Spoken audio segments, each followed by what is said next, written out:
students.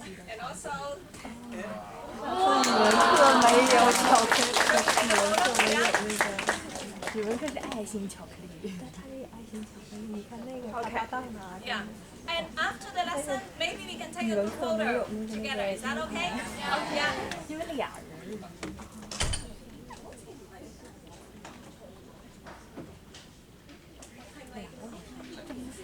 数学课堂，开玩笑，开玩笑，我也没感受过。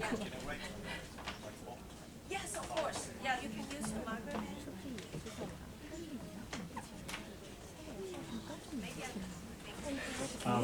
Before I start, I want to know where is group 1? Yeah. Group 1, okay. Group 2, group 3, 4, 5, and 6. Let me introduce myself. I'm the vice principal and the English panel chair in Fanning Korean College, one of the local schools in Hong Kong, an aided school, a co-ed school. Parker is our deputy panel chair, and he will be sharing with us particularly our department's policy and how we implement self-regulated learning in our department. And so the students here, before I start, habits are very important. Learning habits are very important. So in my school, when one is talking, all the listeners have to look at the speaker. So we will say eyes on the speaker. Okay, that is one way to manage your class. And the second thing is when you do your discussion, you have to do it very loudly. Okay, because I will listen. And when I ask questions, I suppose that you will actively answer our questions. Usually, you don't have to put up your hand, just stand up and then say it. But you are adults, okay? But now you are a former student, okay? So you just shout your answer and then maybe I will put it on the whiteboard. Is that okay? Okay, very good. Seems that you guys are active. Okay. Okay, so let's go into the lesson. One more thing. Especially in junior forms, in order to engage the students better, so from time to time, I will get the students to read aloud. Okay, so let's start the lesson. So this is a writing lesson, writing an informal letter. In the beginning of this lesson, I want you to do the 1 minute talk. This is the start of the lesson so that you can know that you are a student in a CMI school using Chinese as the medium of instruction. Now you have to use 100% English. Now this is the starter for you. I want you to talk to your elbow partner, maybe T and E one pair, A and one pair, okay? Many people said that it is good to keep a pet. Do you agree? So you can think of these questions using this thinking routine, agree and disagree. How is it important to you, to your friends and families, and also to the world? Okay? And then after you finish the 1 minute talk, I will give you 15 seconds. The partner has to give some feedback. You can say, can you give me more example of blah, blah, blah, blah, blah? Or what made you say that? Can you say a little bit more? Just now I don't quite understand what you said about blah, blah, blah, blah, blah. Is that all right? Okay? Now I give you 15 seconds to think about that first. After 15 seconds, I will start this 1 minute talk.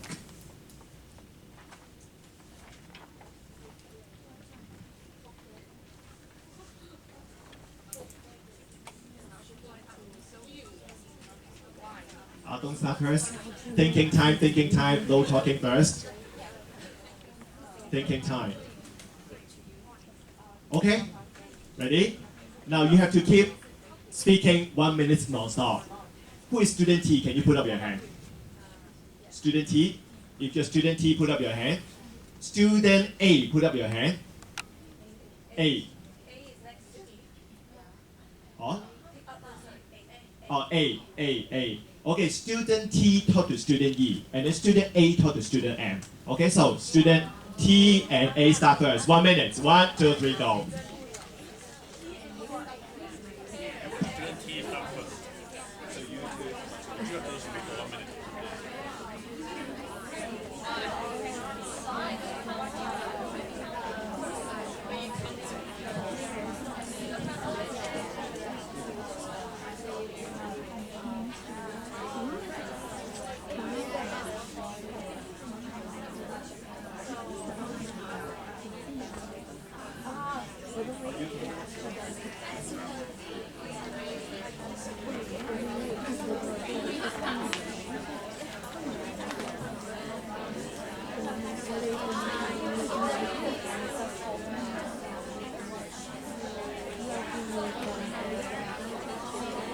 I think keeping a pet is good for his life because they help you keep a Okay, now student E and student F, 15 seconds. Give them some feedback or questions, ask them and tell them whether you agree or disagree before you do your 1 minute talk. Okay, so 15 seconds. Give them some feedback first.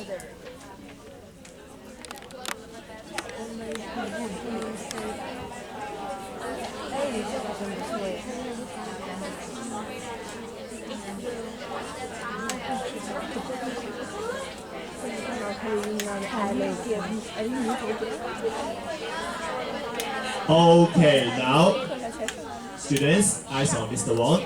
Look at me. Thank you. Look at me first. Now I want student E and student F. You start now your 1 minute talk. Okay, so you talk about what you think about that on your own. Okay, so 1 minute. You may start now. Student T and F go.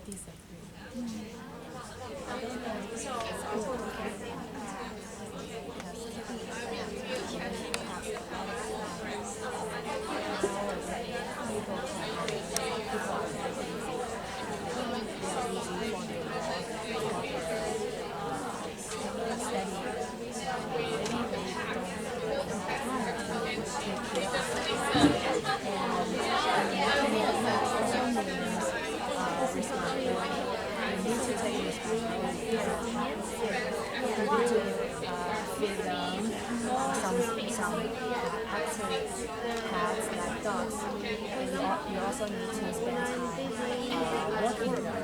So having a pet also means you need to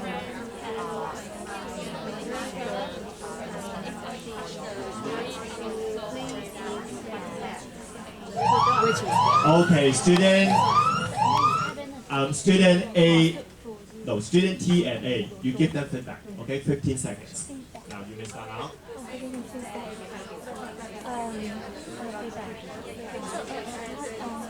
I totally agree with what I mean. I think when you keep a pet, not only counts your time, you also counts your money. You have to buy the pet food and take care of the pet. Because when you get a dog, Okay, so students, eyes on Mr. Wong. Now, I want you to play paper, scissors, stone. The winner stand up. In your group, play paper, scissors, stone. The winner stand up. The whole group, play paper, scissors, stone. Winner stand up.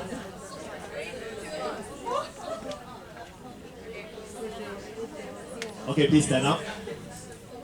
The winner, just one. Okay, so in a group of 4, just one stand up. Just one stand up, the winner in your group. Okay, this work. Okay, so remember eyes on the speaker. So you agree or disagree? Many people said that it's good. You disagree, why? Cost a lot of money. Okay. Okay, well, just one point, thank you. Just sit down. Okay, so do you agree with what she said? You don't think so, why?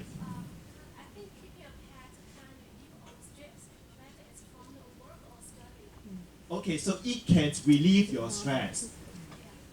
But what makes her say that it will cost a lot of money?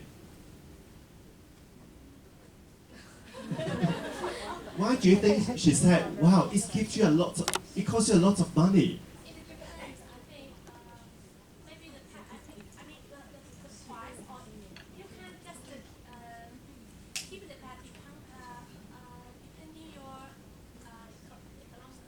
Oh, so it depends on your economic background, the financial background.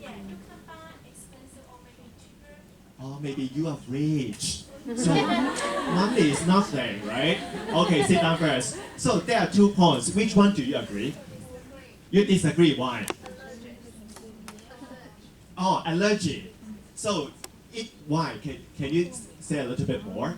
My little brother is allergic to the fur of the animal, so in my home we cannot have the pet.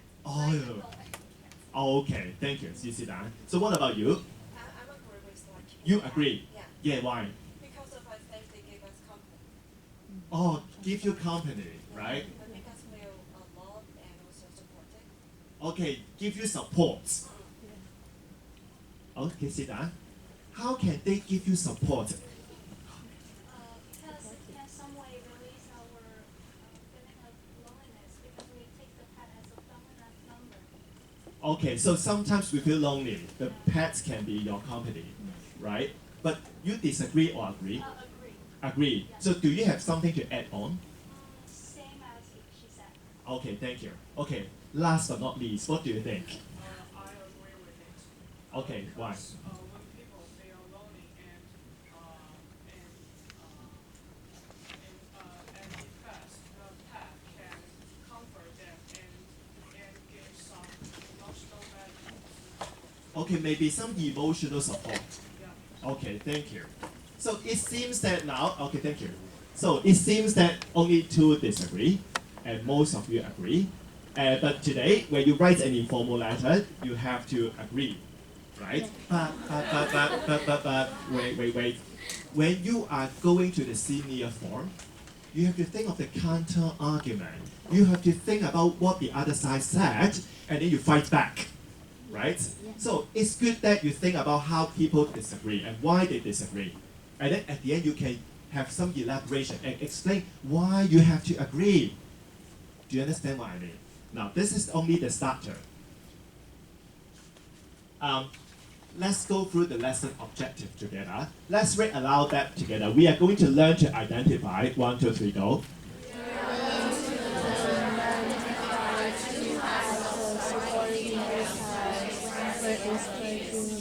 We are going to write in.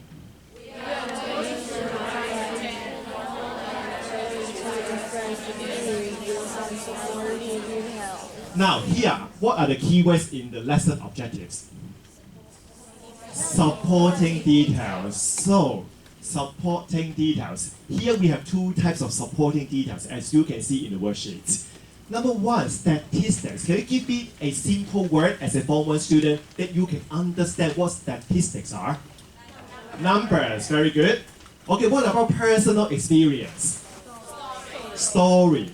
Okay, so we are going to dig deep into what statistics are and what story can be when you write, this letter to support your argument, support your reason. Now, then, why supporting detail? Think about that. Okay, so, Mr. Wong, me, I'm very handsome. Then my students use that. Really? How do you prove that? Any support? How do you prove that I'm handsome? I have big eyes. What else? Tall. Tall means handsome. Oh, really? Okay, so I'm going to introduce you. In a study conducted by FKYC, my school, 80% of the students think Mr. Wong is handsome. Okay, next. Let me tell you a story. Yesterday, I was on a bus. An old man thought that I was Sheffield, a handsome artist singer in Hong Kong. Do I have this? Oh yes, this. I look like him. So this is a story to tell me, support that Mr. Wong is handsome. Now here, you have to use this kind of two types of supporting details. What are they? Numbers and story. Now you remember, right? Okay, so the situation, because this is a task. If your friend David is considering getting a pet after listening to an interview with a celebrity vet, that is the listening exercise that you did yesterday. You have got some ideas and want to write a letter to him to explain why it is good to keep a pet. Just now in the 1 minute talk, you share this, right? Yeah. Okay. So now, can you go to your learning guide, page 4? I want you to share question task 1, A, B, C. So when you share as a Form 1 student, maybe you need some support. I think the answer for question A is blah, blah, blah, blah, blah. Do you agree? Do you understand what I mean? Okay? Yes, I agree with you. No, I disagree. The answer should be blah, blah, blah, blah, blah. Get it? Okay, so I give you 2 minutes in your group, whole group share. Okay, so if you feel like you want to stand up, okay. If you can listen to each other, you can sit down. Okay, so everybody, you may start 2 minutes. You have to say the answer, okay? Don't just share the worksheets to your friends.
What is the clip?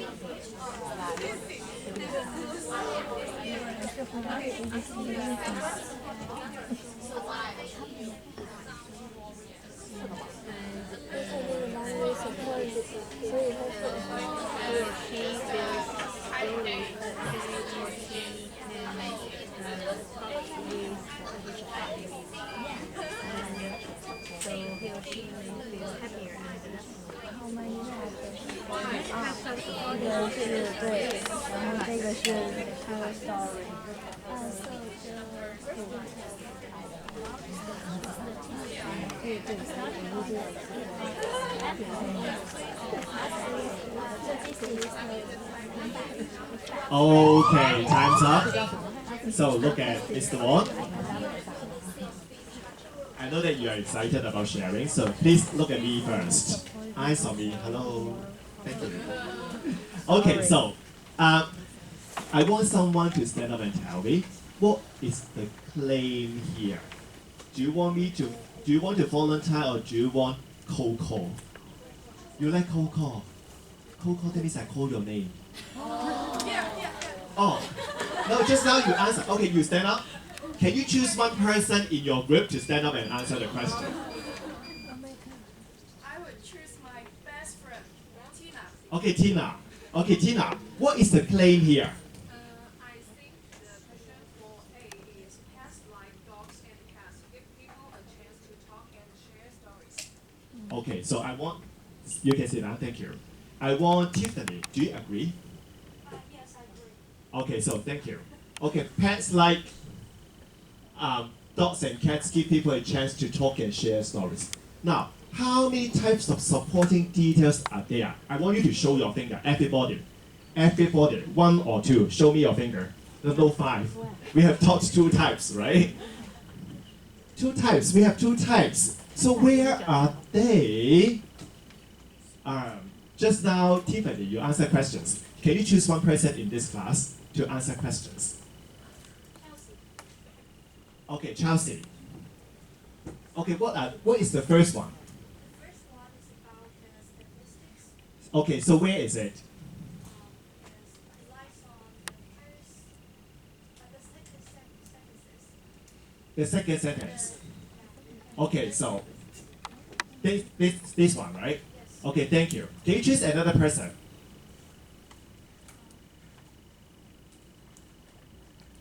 This one. Oh, okay. So what is the second one? It's a story Story. Where's the story? about my friend Lily. Okay, about your friend Lily. Yes. Okay, thank you. So there are 2 types of supporting detail here. But then this one is easy. I want you to think a little bit more. Which one is more powerful to you? I want you to show me your fingers. Type 1 is statistics. Type 2 is story. Which one is more powerful to you when you write to your friend?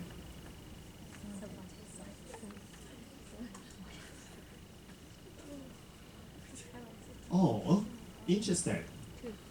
Most of them choose 2 here, and most of you choose 1 here. Oh. Okay, let's hear from Vicky first. You choose story, right? So why do you think story is more powerful? I think the story like Lily's creates emotional connection and really illustrates how pets alleviate loneliness. So while statistics provide general numbers and a personal experience can make the claim relatable Oh, make the claim be relatable, and memorable. memorable. Okay, thank you. Okay, so here you choose. Most of you choose 2, right? Catherine, do you agree with Vicky? You choose 2, right? Yes.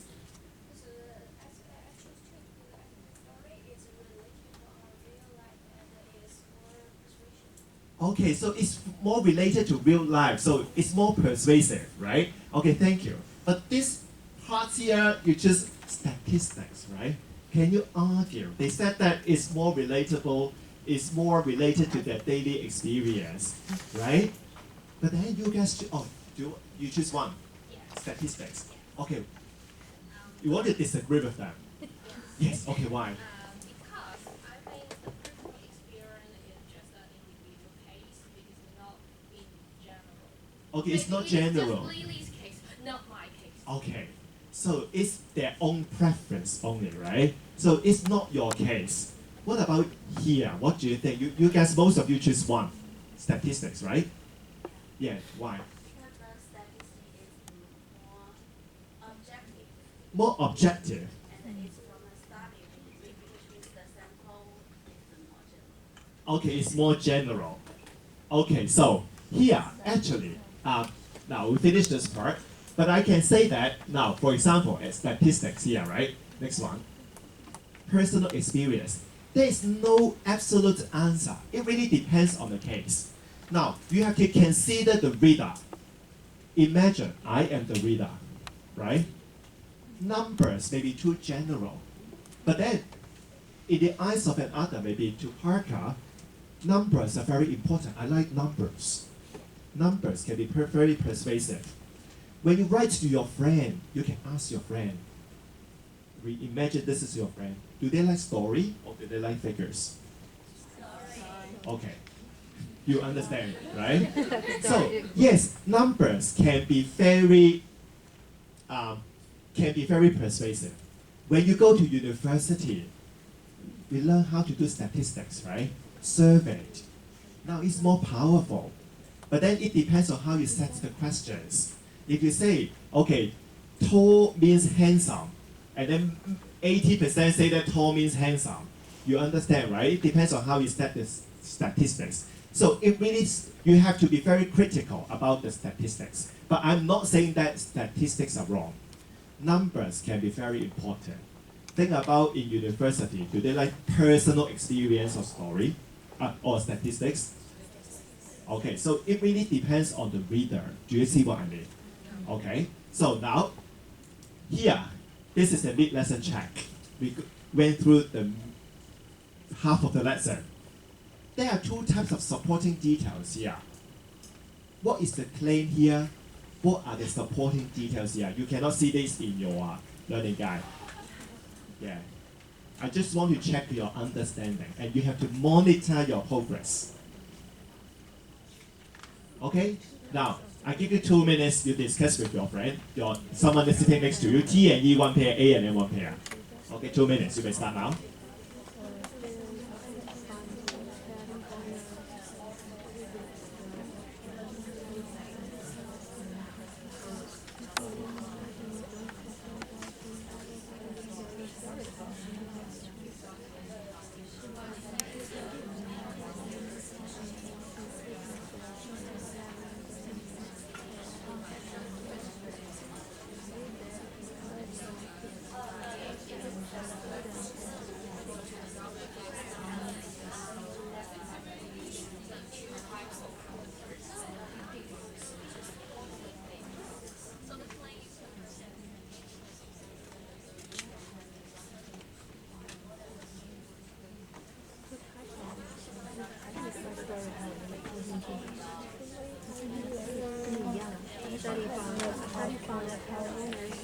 people say how to don't have the reason story.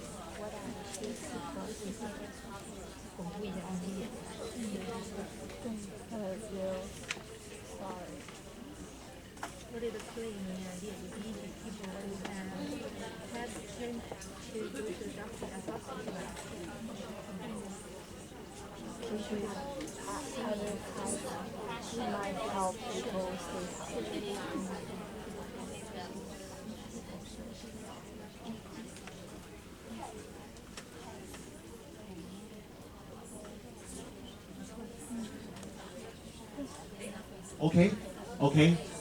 Okay, so now what is the claim here?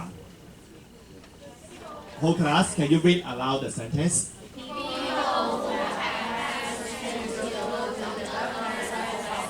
Less often, right? There are two types of supporting details. And where is the supporting details? So what is the keyword here to tell you that there is the supporting? Study. What else? Story. Okay, story. So study and story, right? So when you talk about study, what is the word? Number. So what is the better word? Statistics. What about when you see the story?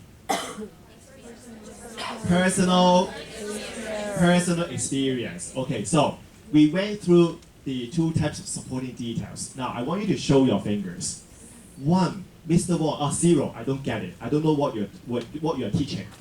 1, I need more help from the teacher. 2, I need more help with my classmates. 3, it's okay, but I just want to have some more practice so that I know whether I understand or not. 4, Mr. Wong, totally understand. Everyone show me your finger. How much do you understand?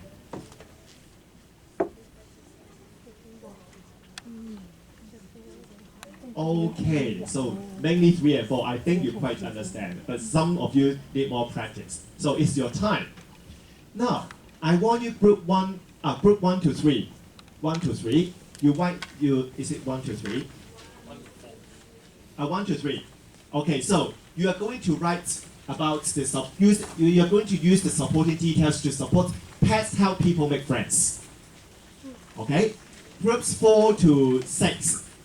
Pet owners are more likely to have good moods. So you have to create the statistics and create the personal experience.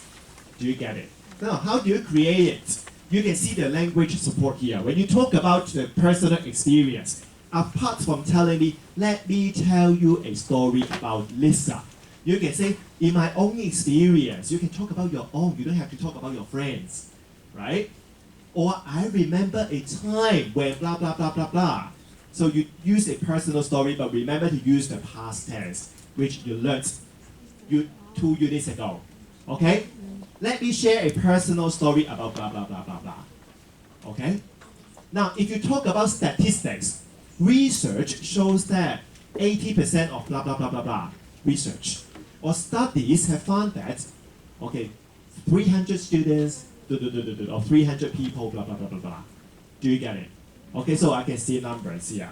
Now, did you do it? Now, before I ask you to share to the class, I want you, the whole group, to share. Okay? I give you 2 minutes to share your answers first. Okay, so you may start now, 2 minutes. Please use the sentence patterns here. Share your answers first.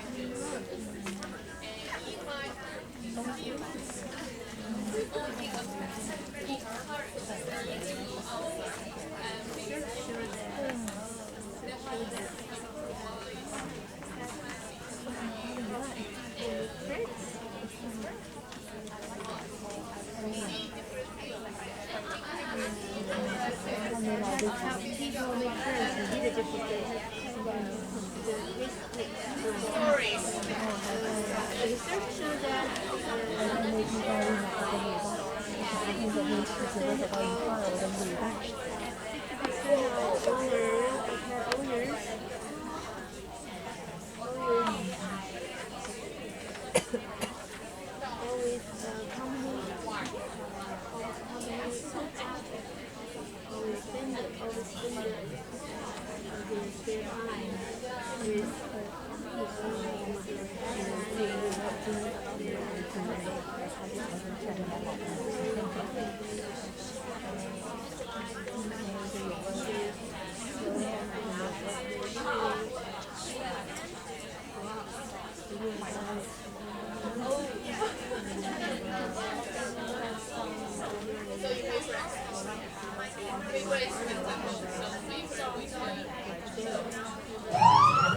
Okay, time's up. Now, the next part is I want you to scan this QR code. I want you to put your answers. Okay, can you go to the link?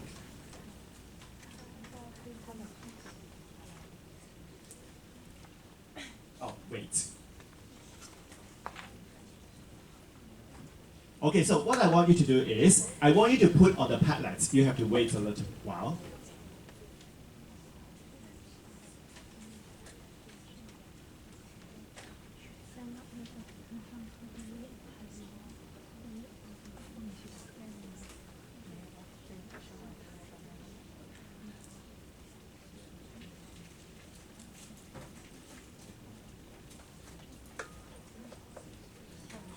Okay, so I want you to talk about that. People have pet. People helps people make friends. Pets help people make friends. Pet owners are more likely to have good moods. So you have to use the statistics and story, okay, to share. I think you cannot use WeChat to, is it?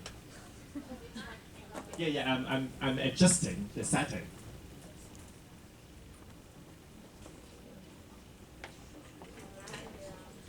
Can you try it now?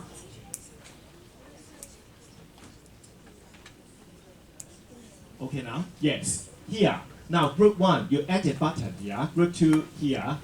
3 and 4 and 5 and 6. Do you need me to share the QR code again?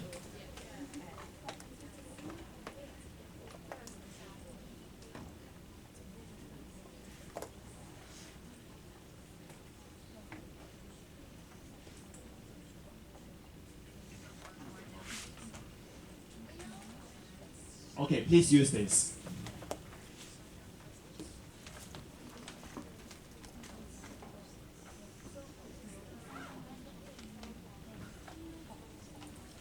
Now you can start typing.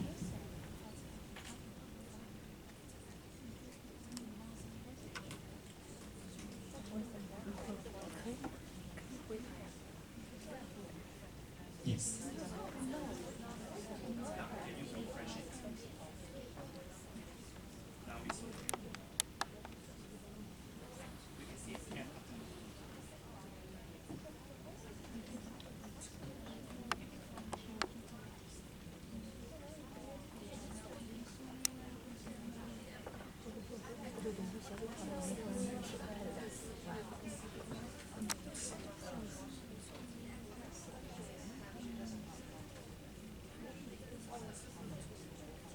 Yes. So I want student T and E, you write one part, and student A and M, you write one part. You can co-construct that part together.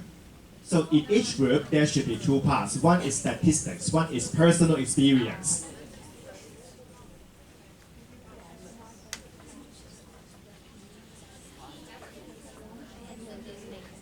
Make sure that you use the phrases.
So you can upload it when you're finished.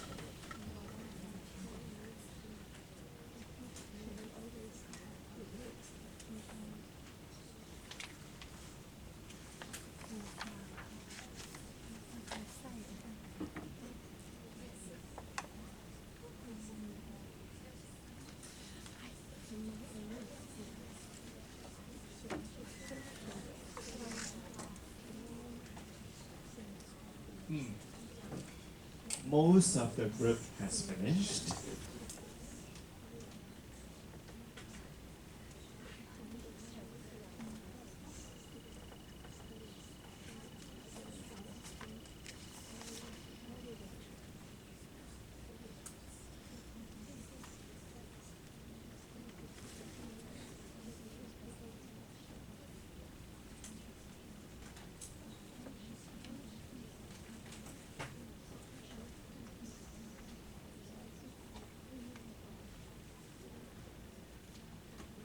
Group 6, right?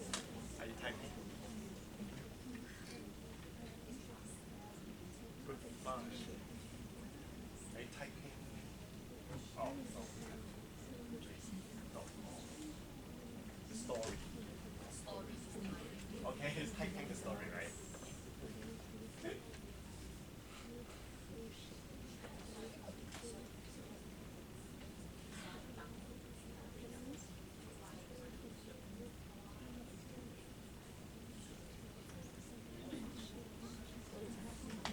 Upload that, right? Oh, good.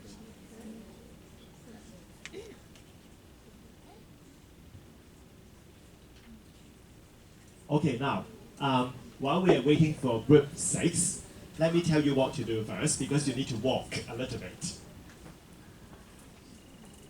Now, there are two types of supporting detail with the language expressions, and you have to check it. Now, for example, I give you this one as an example. People who have pets tend to go to the doctor less often, right? There are two types of supporting detail. Then what do you need to do is tell one thing that the group did well. You will go to another group, okay? So we like that the group can use both types of supporting details. Of course, you can say a little bit more why you like that, or you can think about whether their supporting details are good enough, okay? Second, ask one question about their work. Do you think you must be happy when you have a pet? Because they said that when you are happy, then you will see doctor less often, right? So you can think about that. Do you agree? Maybe it's not the case. Then you can give one suggestion. We suggest they can change to exercise more when they have a pet, because they hang out with their friends, right? So this is a framework for you to give comments. TAG, okay, tag. Tell one thing that the group did well, ask one question about their work, and give one or two suggestions. Do you get it? Okay, then how do you do it? Let me tell you what to do first. T and M, you have to stand up. You go to the next group and present to them. Okay, you present to them what you are saying in the Padlet. Okay, and you have to listen to the questions they ask. Student A, give comments using TAG, the tag thing. Okay, verbally, you talk to the whole group. I mean, not the whole group. Talk to, T and M. And then student E, you type the comments on the Padlets. Do you see what I mean? So everyone should be very busy. Do you get it? Do you understand? Now, who stand up to go to another group? T and M, you stand up first, T and M. Now, group 1 to 2. No, maybe make it easier, because you swap here, you swap here, you swap here, okay? Okay, get it? Okay, so student T and M, you talk about your own thing. So the ones who sit down, you listen, and then give feedback and type feedback. Do you get it? Okay, E, you type feedback. A, you verbally give the feedback. Okay, now please go to another group. Student T and M, you change your position. You two go to this group, you two come to this group. Okay? Okay, so you two stand up, you two stand up. You go to this group, you go to this group. I show you, yes, you have this. When you give comments, remember to use the tag framework. 2 minutes.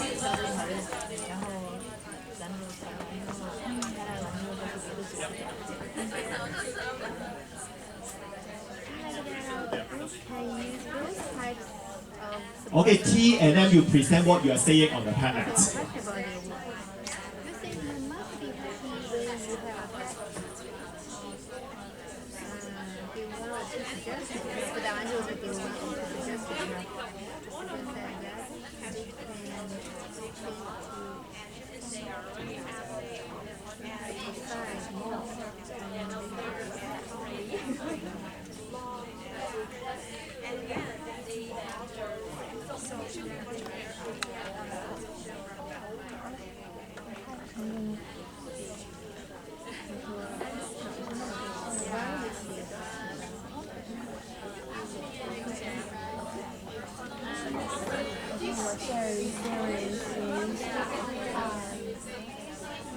When I was walking my dog, and my dog always wants to play with other dogs. So me and the other dog owners, we have to wait for them and start a short conversation. Even I don't want to talk. Just like parents waiting by the grass. So pets give you the chance to make you rest. Yeah.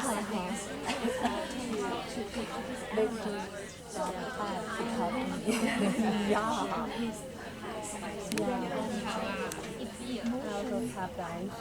Under this situation, I must talk with someone, even at my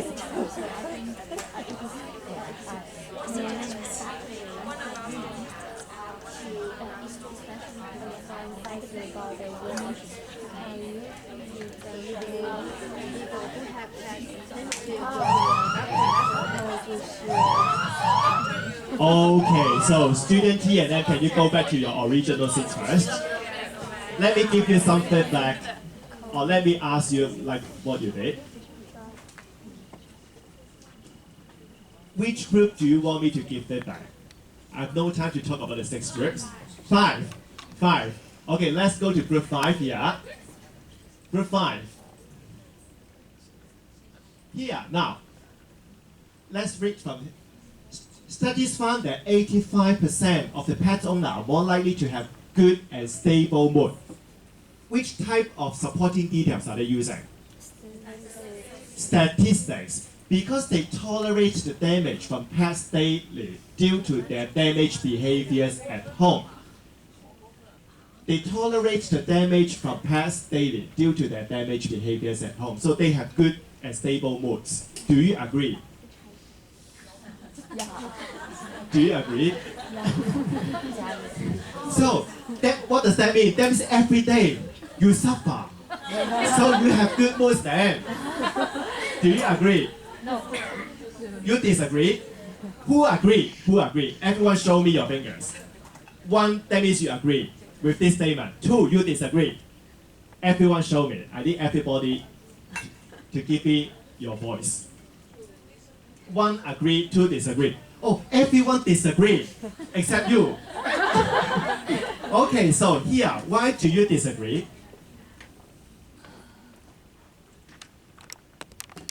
I would say we can provide some training for pets and tell them how to manage their daily routine, like go to toilets and eat some food. So you may add something like, okay, they can have some training. But how does it relate to good and stable moods? And oh, you want to explain? Oh, good. Exactly that we really have many bad things on our daily, but when you are totally tired and then enter your home and find your home was stalked by the pets or maybe a dog, and then I mean that you suffer a big damage at home. Therefore, you will think, oh, the damage I get might be from my academic learning or working. It is just a piece of cake. Okay, so because you know every day when you go home and you open the doors, oh my goodness, my home is totally torn now. Things outside are much easier. So I should have good wood outside. Do you agree? Now, whether you agree or disagree is not the most important. The most important is when you express your opinion. You are helping your friends to enrich the content. Now, just now when she said something, she can actually add on to this, right? And make it longer and make it persuasive. Do you see what I mean? So you can add on here based on what she said. You can have training. So maybe they are better at home, right? But you can disagree. When you go home, when you open the door, everything is just damaged. So everything outside is good enough, right? So you don't like to stay home. You see? What about next? Oh, can you choose another group first? Now you can add on here. What about another group? Which group do you want me to comment on? Three. Okay, group 3. Let's talk about the personal story first. Oh, here. Is it here? Oh, no, here. In my own experience, pets can enhance communication with others. Last month, I have met some stranger who have pets. We could share the pictures and interesting stories of our own pets with each other. We had a lot of words to say. Eventually, we became friends together. So you're making friends with a stranger. Okay, so group 3. Do you have anything to add on first of all? Before I ask questions to them.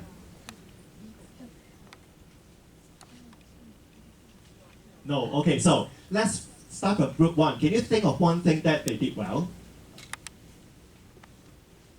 They did well. Or think about one question you want to ask. Or one suggestion you want to give.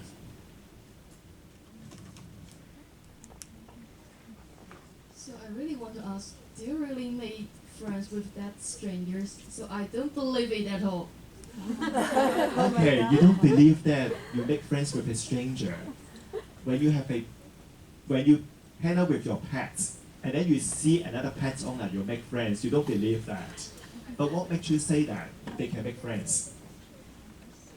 Actually, when we hang out with our pets, we actually made friends with the strangers because the strangers are interested in our pets and we have a lot of experience and story to say about the pets. So we did make a friend with them.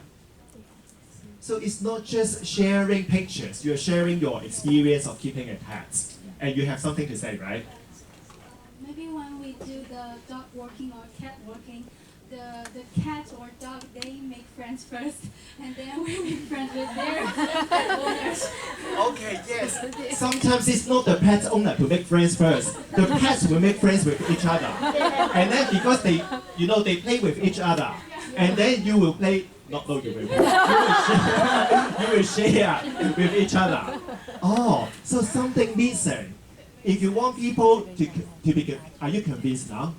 Now, it makes sense. What does that mean? That means you have to add a little bit more details because we don't know what you are thinking about, right? So that's why through questioning or through commenting, we can understand what you are thinking a little bit more. What does that mean? So when you share, the figures, you use the phrases. I can see that each group used the phrases very well. But then, if you just keep writing one sentence without a lot of elaboration, we will not be convinced. Do you see what I mean? Okay, that's why when you write a 200-word essay or letter, you have to write a little bit longer. I know that today we don't have enough time to write a lot, but then you can challenge yourself. If I write this, do people understand? That means, apart from this sentence, you may need 2 to 3 more sentences to explain what you are saying. And then this is writing. Okay? Now let's go back to the PowerPoint. I don't have time here. We finished identifying the 2 types of supporting detail. And then you use the supporting details to express your opinions. But remember, elaboration is more important. Elaboration and elaboration. one elaboration is not good enough. Now, the last part, I want you to think about that, to evaluate the process, the learning process. I want you to use the thinking routine. I used to think, now I think. I used to think, for example, you capture one moment in the lesson. I used to think, maybe for example, I used to think when I share my personal experience, I have to use the present tense. But now I think when I tell a story, I have to use the past tense. Okay, now this is just an example. I want you to think from the bigger picture, the supporting details. What is something new to you today as a Form 1 student? Okay, I know that you know everything, but you are a Form 1 student now. Okay? I just give you 30 seconds to share. So 2 people share together as a wrap up. Okay? And then I will ask one person to stand up and tell the whole class what you learned. Okay, so T and E one pair, A and N one pair. Start with, I used to think blah blah blah blah blah. Now I think blah blah blah blah. You have to keep talking for 30 seconds. Okay, after 30 seconds, another person starts. Okay, you may start now.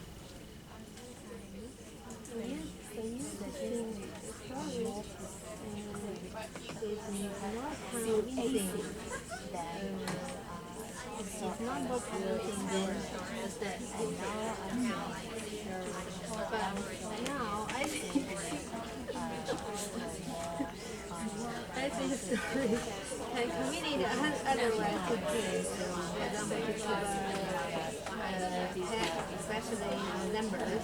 Stories will also become using and help others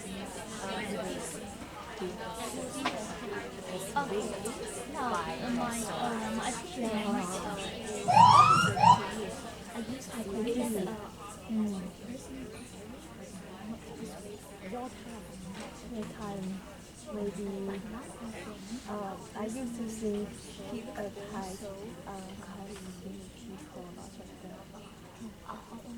time and money and other efforts. Now I think Okay, now I saw Mr. Wong. Yes, thank you.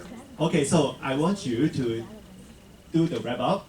You think I used to think, now I think. Yeah, for me, I used to think writing a general story that is okay, but now I think I should like writing more. I mean, advanced. No.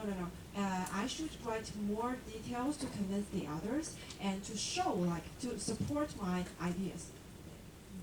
Okay, so the personal story is not enough. You have to write about more details about your personal experience. I want one more person, maybe Gigi.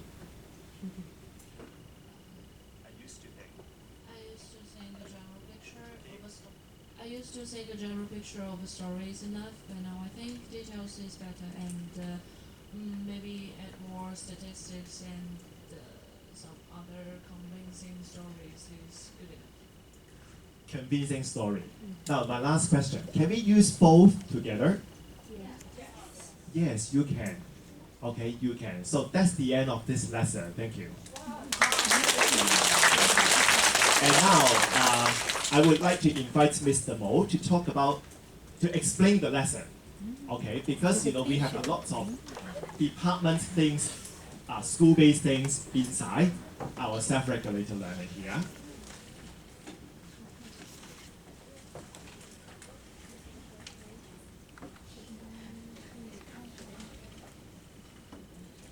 Okay, thank you very much. Let's give a big hand to Mr. Wong again. Very entertaining and inspirational lesson. So today I'm going to share about some of our department policies in engaging students and teachers in order to establish a competence in English language learning and teaching. So first of all, okay, I will share about my goals today. So I make good use of PIE, PI. So first of all, I will share about how we plan our curriculum based on some rationales and the steps of implementing a curriculum reform. And then for implementation, I will show you how curriculum reform is implemented in our school, especially in the English lessons in our school. And last but not least, I will also evaluate the effectiveness of the lessons with you guys together. So, these are the challenges faced by us.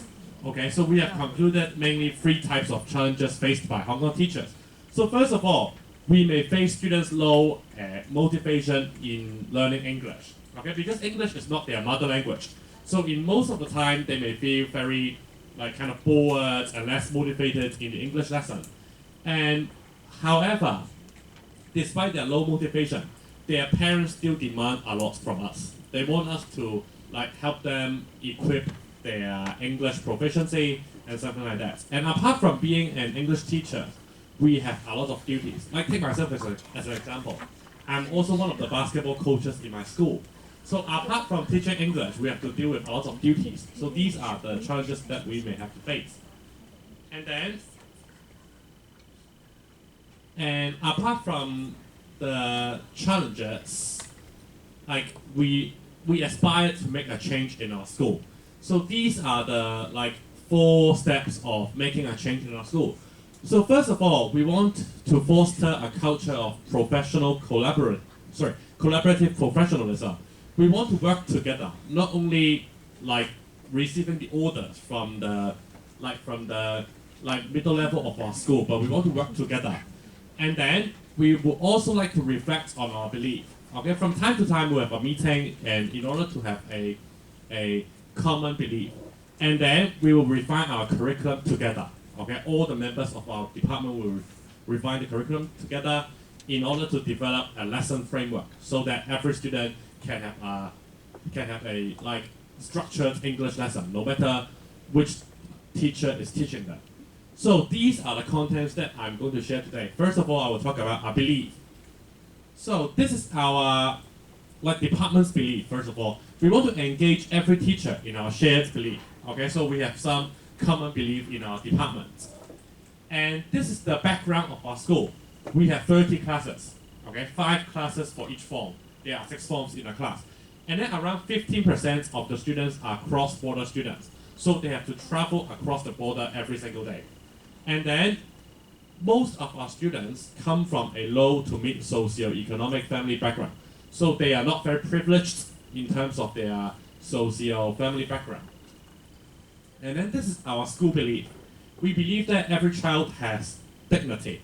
Okay, so we cannot humiliate or insult our students, no matter what they have done. We have to be inviting.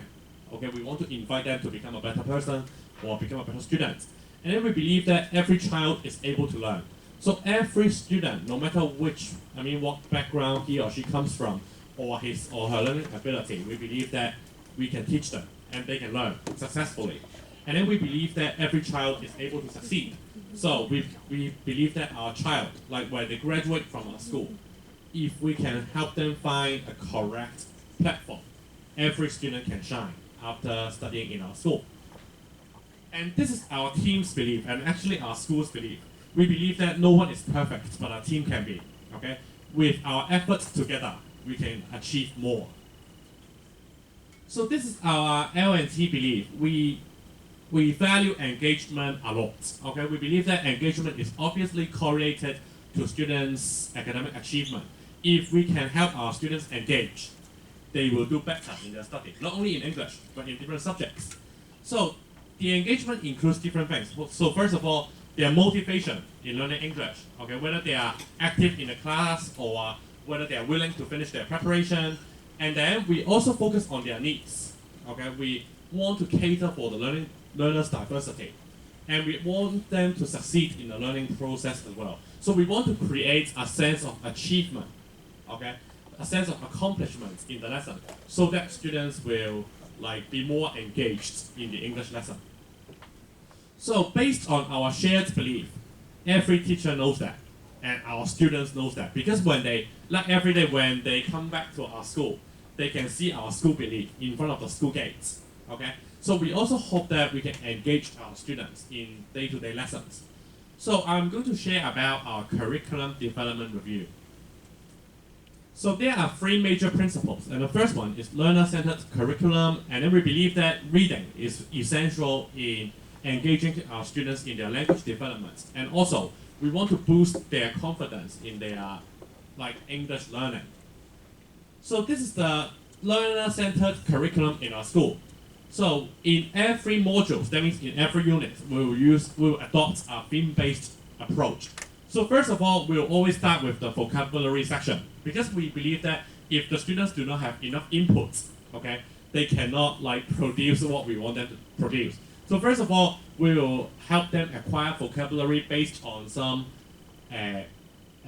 vocabulary learning strategies in different contexts. So just like Mr. Wong's lesson, we will set a situation for them first in the vocabulary lesson so that they can learn more easily. And then after the vocabulary building, we will move on to the reading parts. Okay? So in every module, we will focus on one particular genre. Okay, for example, just like last lesson, we focused on informal letter. Okay, writing an informal letter. And then after the reading section, we'll move on to grammar. Okay? We believe that text grammar is very important. Okay? If we want students to learn grammar items successfully, we have to like give them a particular text to read first. Okay, otherwise it's very hard for them to acquire the language, the grammar item. And then after grammar, we'll move on to listening. Okay, because listening is also one of the most important papers in Hong Kong's context. And then at the end, we will ask them to like do some output, and they are speaking and writing. Because we want them to recycle all the things they have learned throughout the whole chapter. So by doing speaking and writing, they can like really use them in front of us, and then we can evaluate their performance at the end. So this is a spiral scaffolding in our school. And then in every unit, in every section, we will provide an ASK lesson objectives, which is a three-dimensional objectives. And it includes attitude, skill, and knowledge. Okay? So just like last lesson, okay, we learned about supporting details, and this is the knowledge part of our lesson. And then for the skill, okay, students will be able to utilize the supporting details they have just learned, and then they can make good use of it to write their own sentences. And then for the attitude part, apart from like learning English, we also want to help our students by instilling some positive values and attitudes in the lesson. So by the end of the lesson, we hope that not only can our students learn English, but they can also learn how to become a better person. So this is the LG that you have received, I think, a few days ago. And then in our learning guide, okay, it includes different things. So first of all, it includes preparation tasks. So students can do it before the lesson. And then we also designed some collaborative tasks, just like what you have done in the lesson, okay? Just like the Padlet. But in our classroom, in our school, we will ask students to write on the blackboard, and also a small blackboard. And then afterwards, they will do reflection tasks, just like I used to think, and now I think, thinking routine parts in the lesson, okay? And we will also give them some extended learning materials after the lesson in order to consolidate what they have learned in the class. And we believe that good start requires a very clear goal setting. So in each term, we teach students how to learn English, and we also help them set goals in the beginning of a term. And then after their examination and parents' day, they will evaluate their performance, and with the worksheets designed by us. And after talking about our learner-centered curriculum, I will move on to talk about reading as the cornerstone. Okay, our school believes that reading is very important. So in our timetable, every morning we'll have 30 minutes of power time. And POWER is actually an acronym for positive outcomes while enjoying reading. So we believe that if students can have a time to read, we can help them improve their language proficiency. So they will take turns to read Chinese books and English books. Okay. So for example, in odd week, they may read Chinese book, and then in even week, they will read English books. Okay. And then apart from the power time, okay, every Thursday and Friday, we'll have an editorial reading aloud program, which is led by our NET teachers. So basically, our NET teachers will choose a piece of article every single week. And then it's about history or news or science. And then the NET teachers will lead the whole school to read through the PA system. Okay. And then all the students in our school will stand up and read aloud the article with the NET teachers. And then their class teachers will also lead them to read the article. Okay, so every week they'll have this kind of practice. So apart from the reading part, we believe that their confidence, students' confidence is also very important in the acquisition of English. So our school has additional nets. So in Hong Kong, like in Hong Kong schools, most of the schools may have 1 to 2 nets, but our school actually has 5. Okay, we have 5 nets, 1 EDB net and 4 part-time nets. And by having a lot of net teachers, we can organize different speaking practices or discussion groups with our students. And just like starting from today, like the net teachers will be helping the Form 6 students to prepare for their DSE speaking exam. And then for activities, we have held different activities both inside and outside classrooms. So for inside classroom, during the English lesson, students may be able to present and do pair work or even like do the peer work with their classmates. And outside their classroom, we help students enroll in different competitions like speaking and writing competitions or speech festival competition. And we also organize some overseas exchange program for our students in order to boost their confidence in using English. So inside classroom, okay, just now I mentioned that we have an editorial reading aloud program every Thursday and Friday, and then they will do their presentation during the lesson in using English. And they will also do their pair and group sharing. And in our school, okay, in English lesson, we require students to speak in English at all times, okay, no matter what, okay? And then outside classroom, students may join different competitions like storytelling competition, public speaking competition, or even some overseas study tours in order to have more chance to speak English in an authentic environment. And then this is our SRL part. So we hope that we can engage our student in a 5-stage English lesson. And these 5 stages include preparation. So before we have our English lesson, we will require our students to do their preparation first. And then we will go through the lesson objectives with them. We will ask them to read aloud the lesson objectives. And then we will allow them to co-construct knowledge together by doing some collaborative tasks. And at the end, we will evaluate their performance. Okay, we will ask their peers to comment on their work, and teachers will also comment on their work. And then at the end of the lesson, we'll ask them to do the reduction. So these 4 are the learning tasks that we set for students. So first of all, students may do their self-learning at home. Like they will organize their previous learning and prepare for the lesson. And then during the lesson, they will do some within group co-learning. Like just now, you have shared your answers within your group, right? So these are the collaborative tasks we can do. And then afterwards, we can ask students to do some between group mutual learning, okay? Just like we can ask students to move to the other groups in order to absorb more ideas from their peers. And at the end, we will also provide some teacher-guided learning, okay? Because we cannot really let students to comment on everything, okay? We have to make good use of expertise, okay? We have to set the scene for our students and then give some professional comments to our students as well. So this is our lesson framework. So at the beginning of every English lesson, we'll ask them to do some reading aloud or a 1-minute talk first, okay, in order to help our students engage in our lesson. And then we'll let them share their preparation, okay, by giving them a few minutes to share what they have prepared yesterday.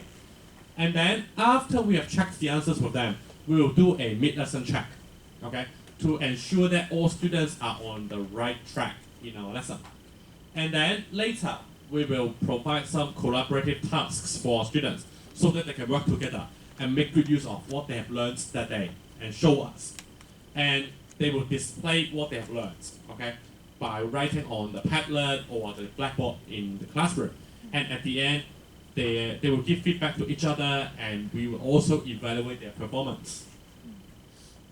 So I will share about our sustained growth phase in our school. So we have extended our SRM mode into SRM Pro. So not only do we want to engage our students, but we also want to empower our students and also teachers as well. So in the past decade, we have visited or we have done different things in order to extend the scope of our SRL. So first of all, we have been visited by international educators throughout the past decade. So different scholars and educators would visit our school to do some professional exchange. And then we have also joined some overseas learning trips. For example, we have been to the US, okay, like the Harvard University for Project Zero. Like we learned how to make good use of thinking routines, and also we have got support from the Stanford University in order to know how to use top moves. Like just now in Mr. Wong's lesson, he kept asking a lot of questions, right? Like when students' response are very short, okay, teachers can utilize top moves in order to help students to say more in the lesson. And we have also joined some professional development courses. So by doing all these, we want to extend our scope of SRL by providing a deep learning not only to the students, but to the teachers as well, okay? And so we want to engage our students to think, okay? And we also want to make their thinking visible. We want to know what they are thinking. And at the end, we want to like help students to have a deeper learning in the lesson.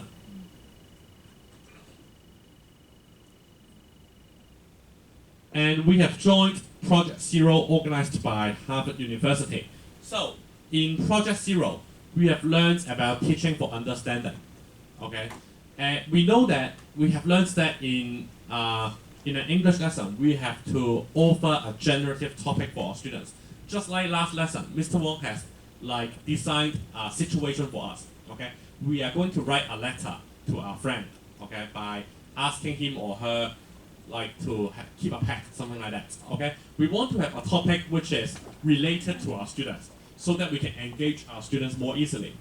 And then we need our students to understand the learning goals, okay? So at the beginning of every lesson, we will ask our students to read aloud the lesson objectives. We believe that if students do not understand what they need to learn, okay, they cannot be very engaged. And then during the lesson, we have a performance of understanding, like we have mid-lesson check, okay? We want to let ourselves know whether students can follow. And we also ask our students to show their finger, okay, to let us know like how much they have learned. And then for ongoing assessments, at the end of the lesson, we will set up some benchmark tests, maybe in their LG or online, something like that. And then we will ask them to answer some questions, and we can check their understanding. And we also learned how to use thinking routines to help students organize their thinking. Okay, just like the last lesson for the 1 minute talk, we used agree and disagree, okay, to help students generate more ideas. And we as teachers, we can also like visualize their students' thinking. And for top moves, okay, we are very lucky and very honored that we receive support from the Stanford University, and we can use top moves to help students expand their ideas, okay? And we also help students to clarify their meaning during the lesson.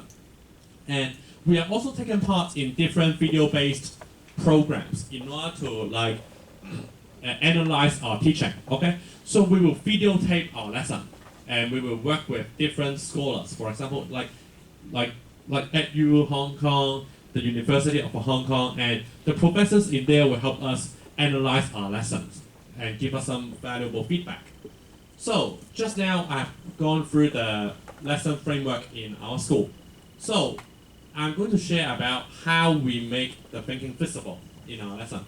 So in Mr. Wong's lesson, first of all, he showed you guys the lesson objectives. Okay, so you can understand the learning goals of today, okay, which is learning the supporting details and how to write an informal letter.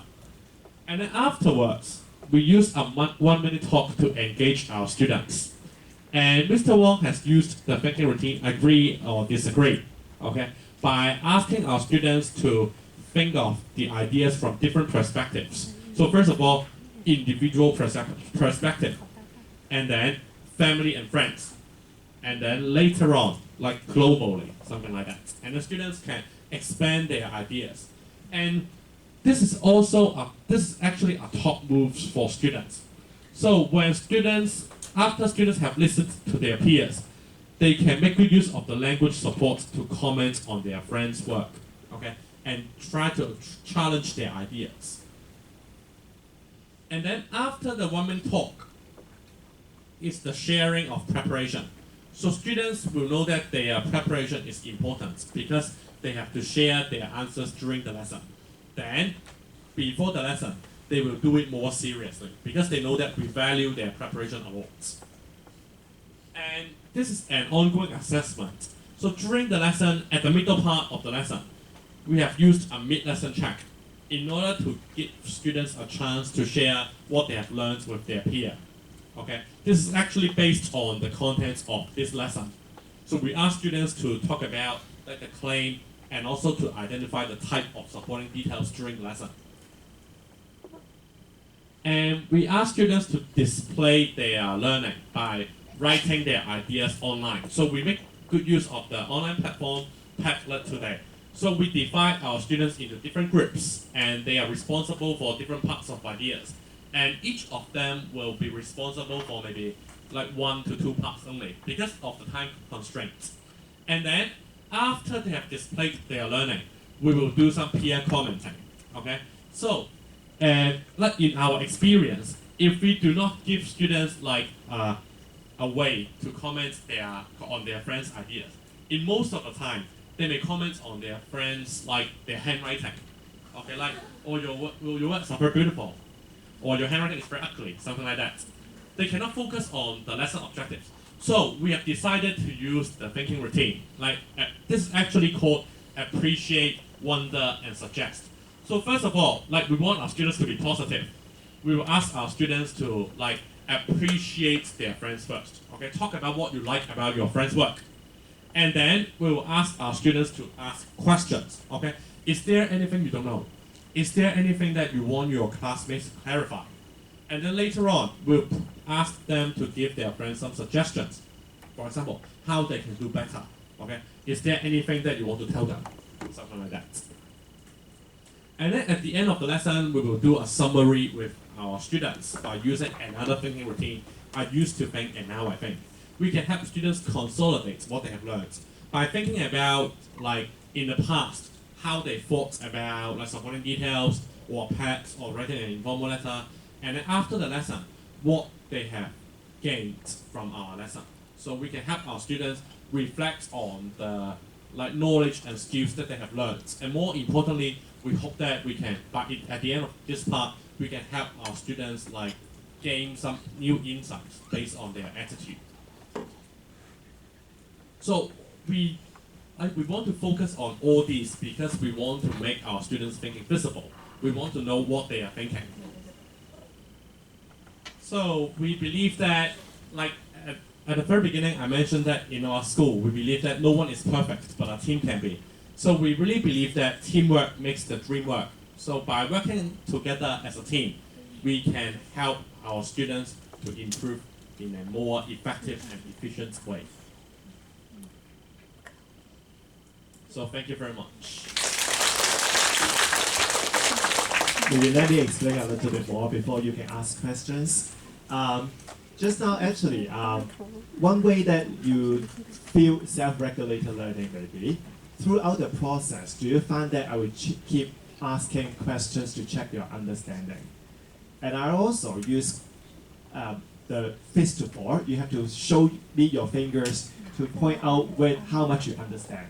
It's actually not just for me, but for you as well. Okay, because if you don't understand, I can come and help you, or your peers can help you, right? And self-regulated learning is not to do with self-learning. Okay, so don't, because some people have some misunderstanding that, or even our students have some misunderstanding that when you have self-regulated learning, it means that you don't have to learn from teachers. I just learn everything by myself. Okay, but as a Form 1 student, you need a lot of support in order to get them to go through everything, and then at the end they can do some self-learning in university. So when you talk about self-regulated learning or self-directed learning, to me, self-directed learning is more adult-like, like you guys, right? You can direct your learning. But then in secondary schools, especially junior forms, they need a lot of guidance and support so that, you know, they can do that at the end. Throughout the process, maybe you're regulating your learning, think about that. In the very beginning, when you check your preparation, and then when I ask you questions, you get some you may have better understanding, right? There's one kind of regulation. When you do the Padlet work together, you talk to your peers, right? You went to another group, and then you shared with the comments with your friends. And then after that, maybe you got some feedback from your friends, and then you can improve your work. That is another regulation, right? And at the end, when you wrap up using the thinking routines, I used to think, now I think, you can evaluate your learning process. And then you can, have some regulation again. So actually, throughout the process, you have a lot of regulation. And to do all this, of course, you're adults, and you're English major. You can do it at once. But think about the students in Form 1. Can they do that? No, they cannot do it without the help of teachers. So you have to develop the habits. Habits are very, very important. Just now, this is a lesson that I did in January usually. From September to December, you need a lot of training to them. Okay, think about that. For example, how can they share? Just now, Parker shared that our students are they are very well behaved. We don't come across any disciplinary problems in our class. Of course, it's because of the framework or because of our training. But then they need a lot of language support in order to share their answers because they lack the language. And then, like just now the preparation parts, maybe in the very beginning, I have to use one lesson to just check the preparation, and then another lesson to write the Padlet thing, because they were very, very slow. But then after they get used to this kind of mode, they can do much faster. So our Form 1 students can do it like this. Maybe the observers may feel that, okay, it's very, very fast. The pace is very fast. But then when the students are very used to that, they can do it very quickly. But when the pace is fast, you still have to give them a moment to think, to evaluate whether they understand or not, or to ask questions to their peers or even to the teachers. Okay, so that is the whole process of how we do self-regulated learning. And then in Form 1, they are not as motivated as you when they learn English. How can we engage them or increase their motivation? You need some extrinsic motivation. So we have award scheme. So every term, we will award the students who did well in all subjects. We'll give them a prize and certificate so that they feel honored and they will do better. And we will also present their learning attitudes. We will give them a grade in each subject to show how engaged they are in the lessons. Okay, so that is another way to motivate them. But when they start learning,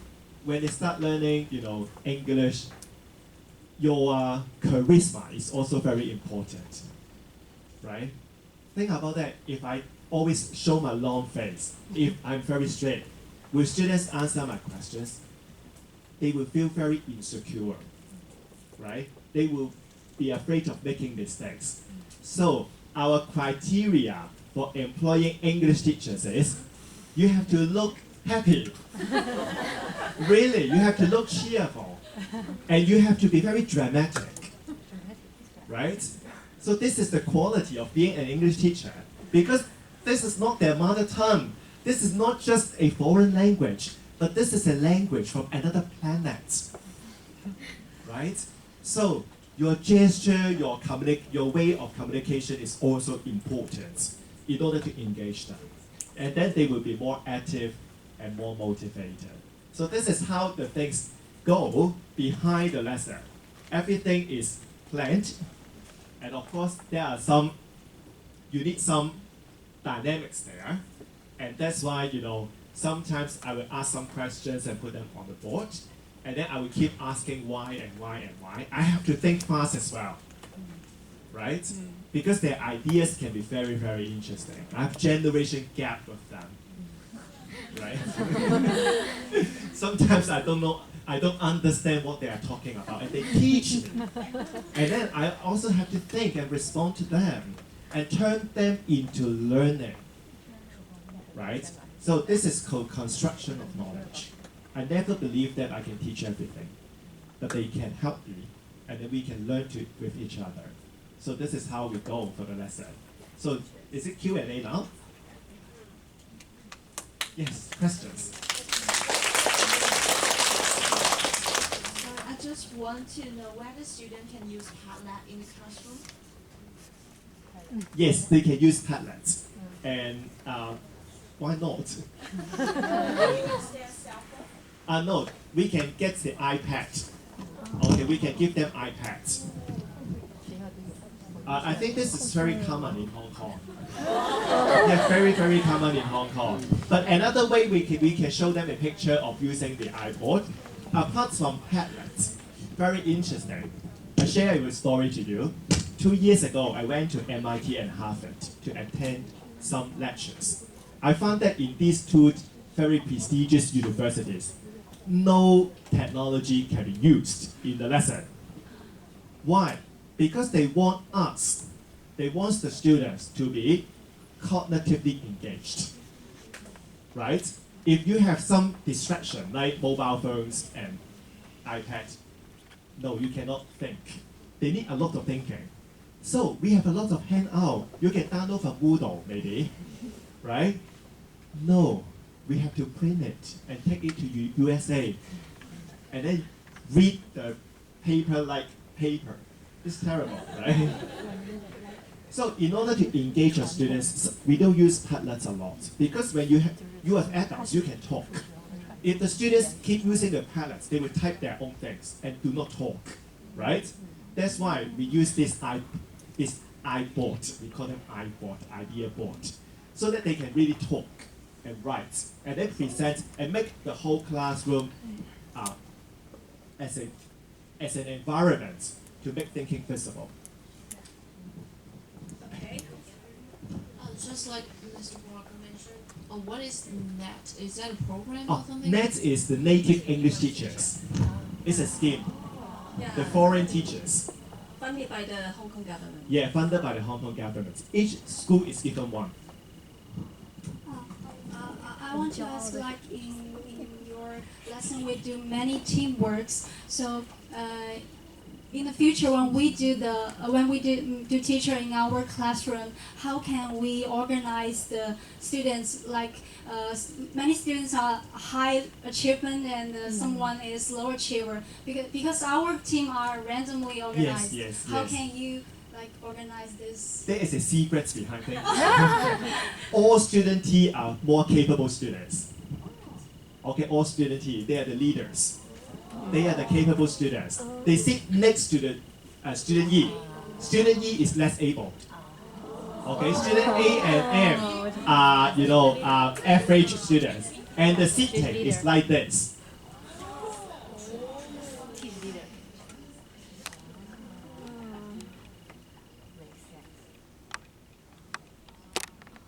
Okay, so this is the blackboard.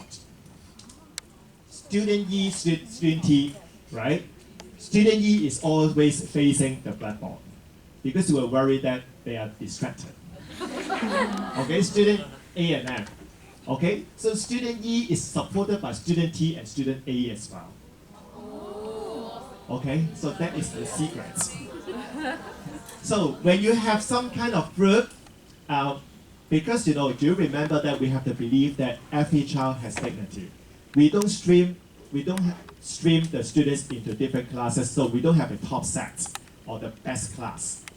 We told all the students you are all the best. Okay, and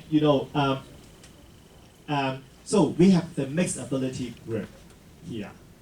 We believe that always when there are two people or two students, there is always diversity. One is always better than the other. They are not the same, right? So, to start your group work, maybe you can think about that in this way. The second thing is, when you start doing group work, especially, I'm not sure whether you have practicum or when you go to your teaching, don't start doing a lot of group work in the very beginning. Just one task with one group work in the very beginning and gradually train them. Sometimes, if you find that they are not very good at doing the task, do it again. For example, just now I gave you 2 minutes to share in your group. If I find that, okay, the whole class is not okay, or they don't know what I'm talking about, or they don't perform as well as I think, then I stop, everyone sit down, I show them again how to do it with a lot of demonstration, and you redo the task again to develop their habits or develop the way that you want as, in the group work. And some teachers are very worried that when I have group work, there will be classroom management problems. Yes, you can be very strict, right? And then you can scold them, and then everyone will be very worried. But then this is not the way to learn English, at least in my philosophy. Okay? What can you do? Keep everyone busy. I think the best way to manage your class is think about the lesson design.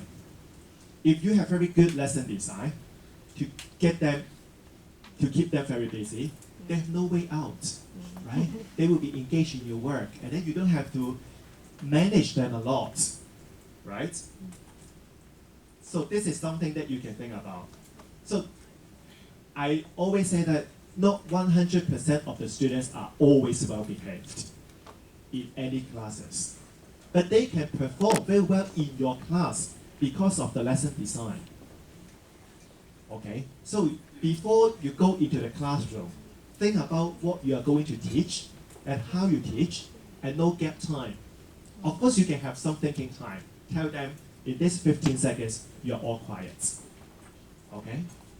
And then, there are some ways, to train them to listen to the others. And you are actually managing them. For example, when I ask this group, I ask one person the comment.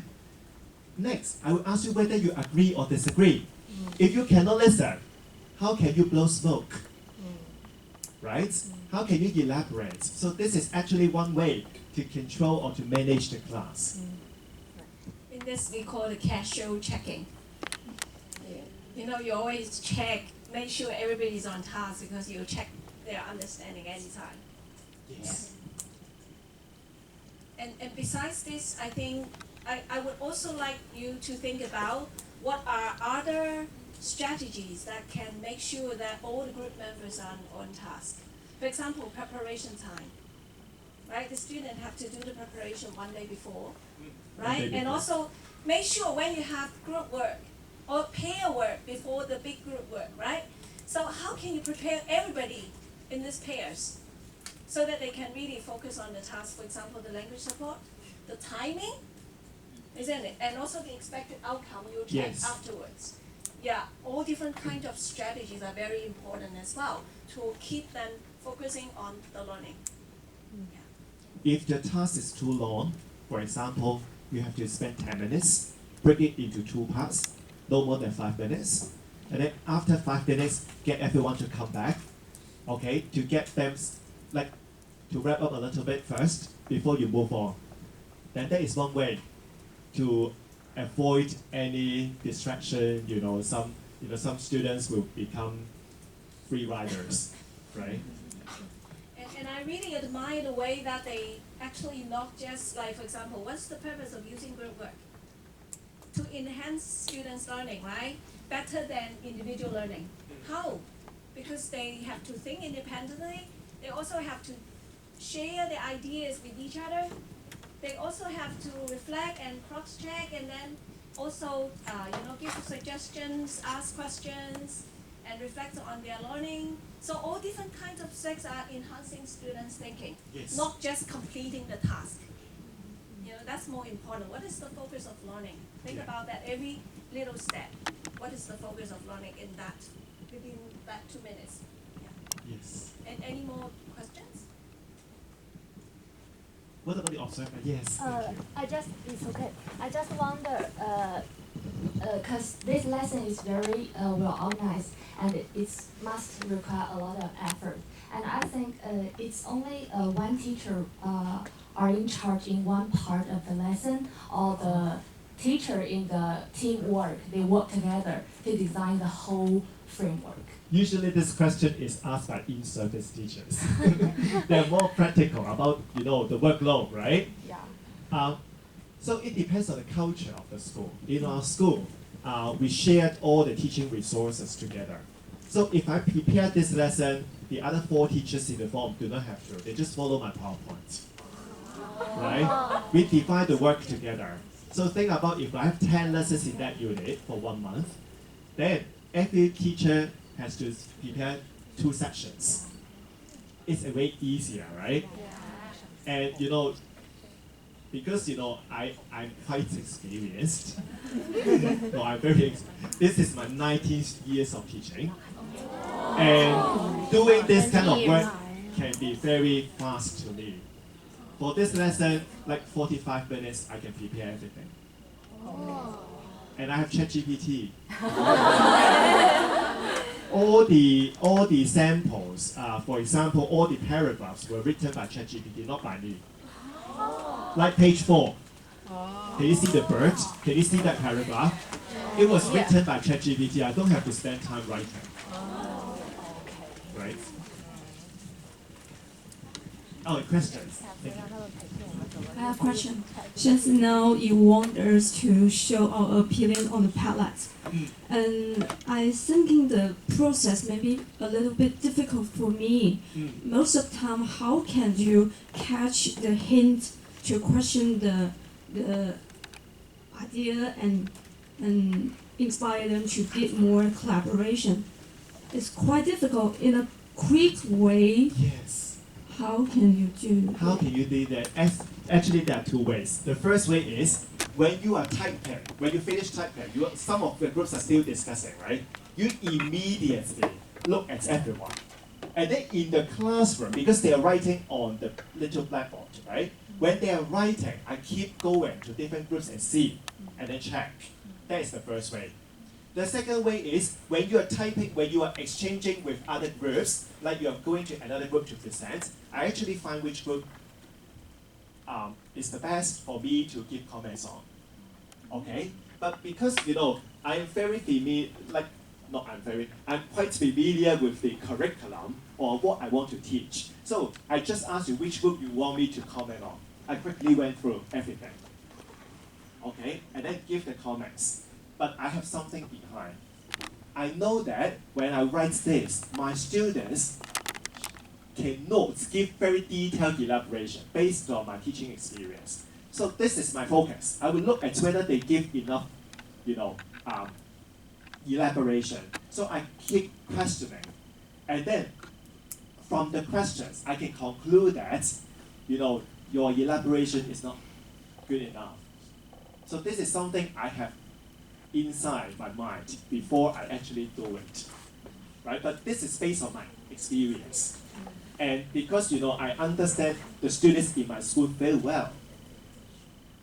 Every year I tell them, what happened? Before you do the task, I know the mistakes. I know what mistakes you will make. And really, they make these mistakes and be like, wow, you are the God. How come you know everything? Yeah, because this is a common mistake. Experience, right? Yeah, experience helps. Practice makes perfect. Yes, and remember, I practice this every day. Teaching needs a lot of practice. If you practice every day, you can do it very fluently, right? Yeah, and even I appreciate when you check group 3, right? Because a student, and then you can ask questions. Yes. Whether you agree or not, you can also buy time to think about how you're going to respond. Yes, when I'm asking you a question, I'm buying time. Right? And also, do you remember I show you 1 and 2? I use fingers. Actually, I want everyone to be engaged. No one can escape. If I just ask you, okay, do you agree? If you agree, just put up your hand. Then you can choose not to put up your hand, even if you agree. But if I show fingers, now this is a way of classroom management. And I'm also buying time when I'm seeing, I'm actually thinking. Okay? Okay, questions?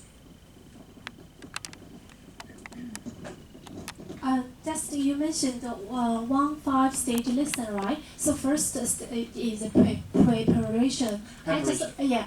So I want to know more information about preparation. That means before the lesson, will you assign some worksheet for guidance to the student to learn what he is going to learn, or it is aims to solve some like the critical feature for this lesson or something else.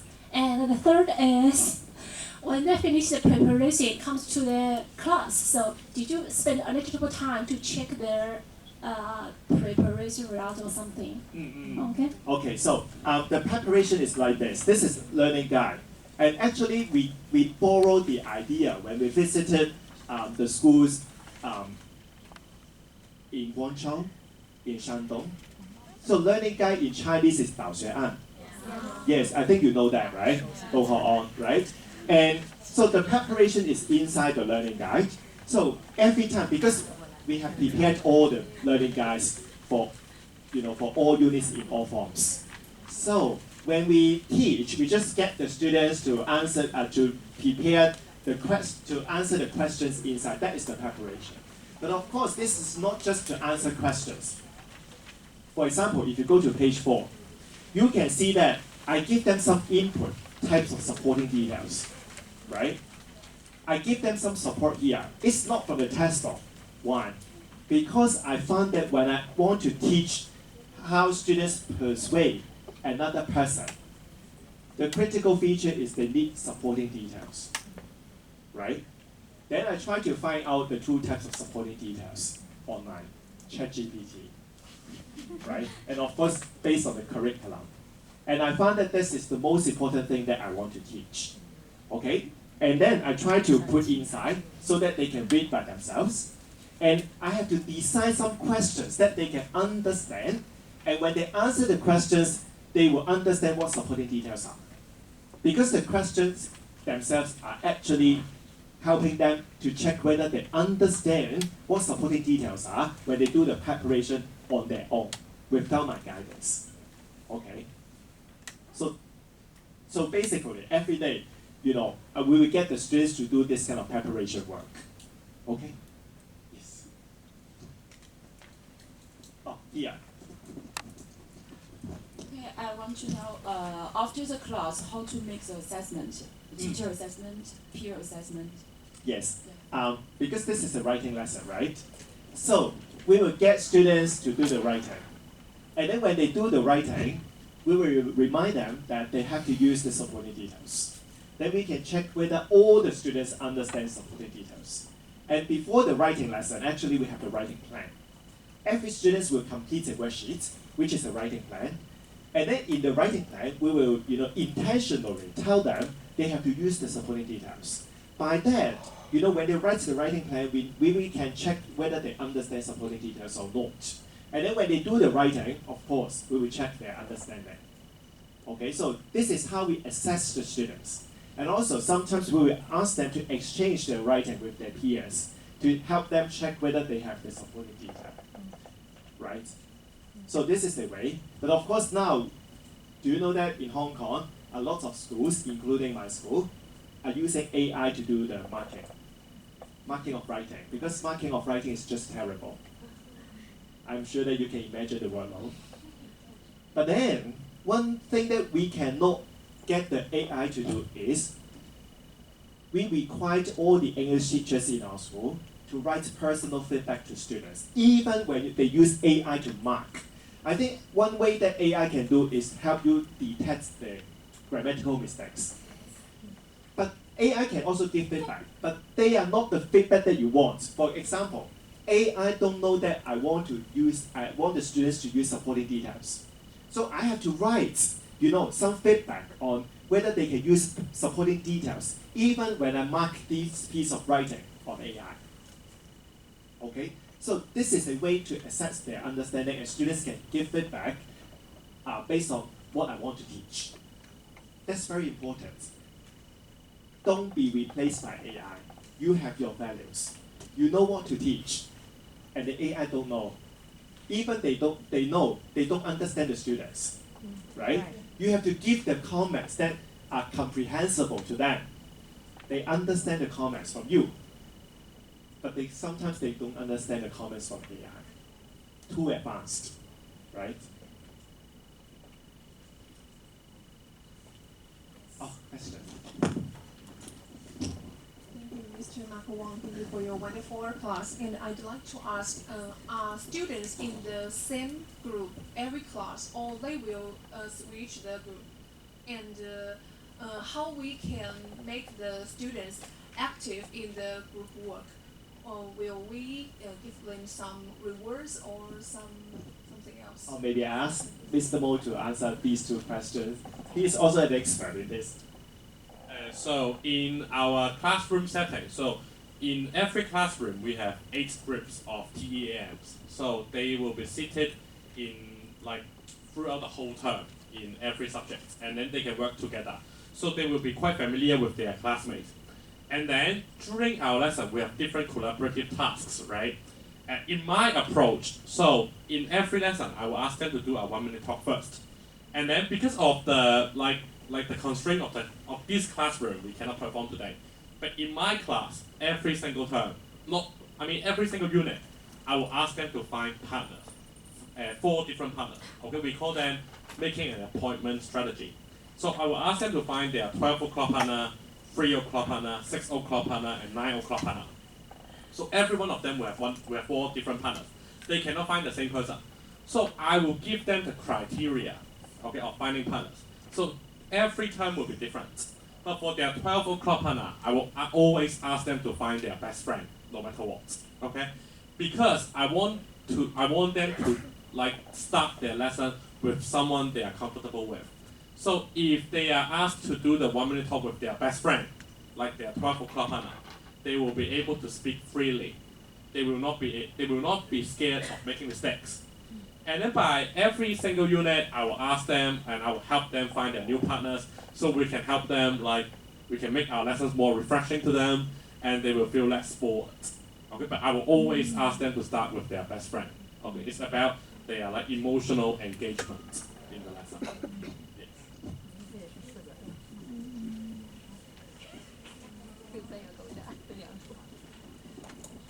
Any other questions? I have questions. If the students are be seated like this, in other class like the Chinese class or in the math class, do they need to change the seat? No, they don't have to. Okay, we just, especially in junior forms, because they study the same subjects together. So they will be sitting like this here for all subjects. But we will change in each term, so that they can know more about other classmates in the class. So the more able students here is usually good at more subjects. Okay, right? So that's important.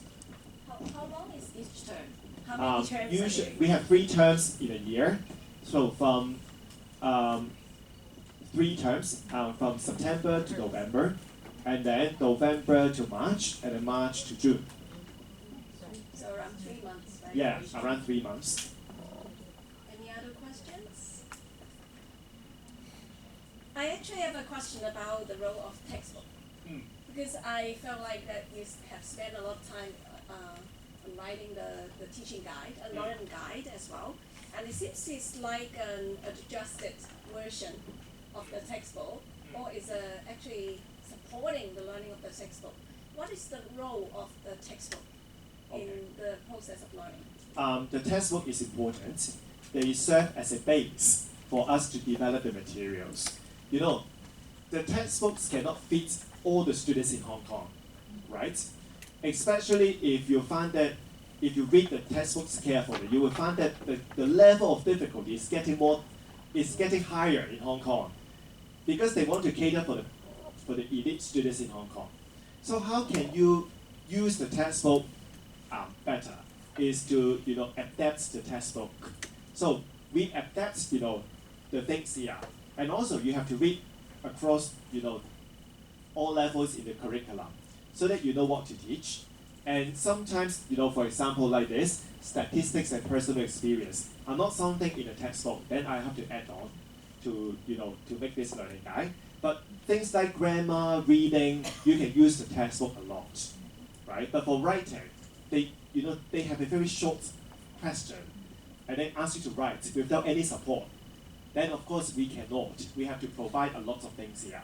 But for grammar, we have to get students to finish the exercise there, or to read, the things there, so that they can understand the forms and functions of the grammar. Or even the reading, we have to get students to read the article in the textbook. But then, the questions themselves are very difficult. How can we develop their skills? Then we have to design the things to help them develop the skills. Because textbooks cannot do that. So we have to supplement that. So we'll be adding a lot of thinking elements, especially yes, into the lesson. Yes. Yeah. Thank you. Any other questions? Yes.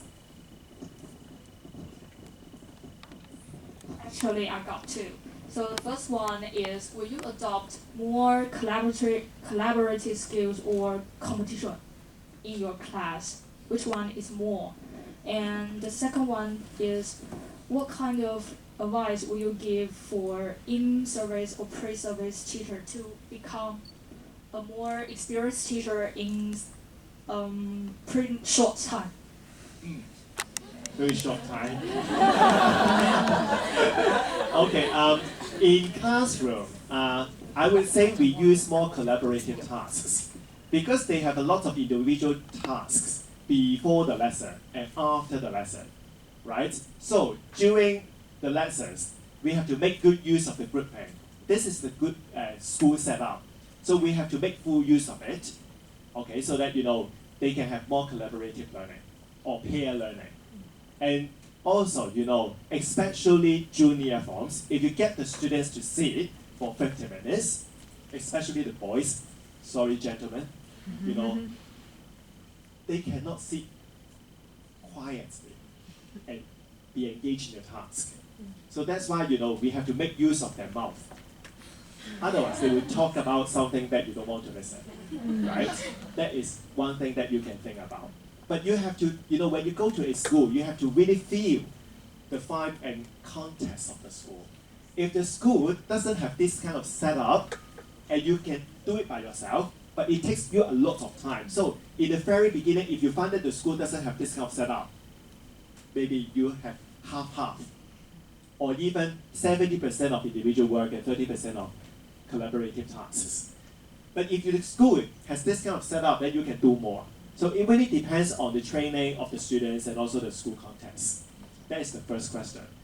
The second question is, how can you get more experience? Maybe I ask a newer teacher, our deputy panel head, 4th year of teaching, right?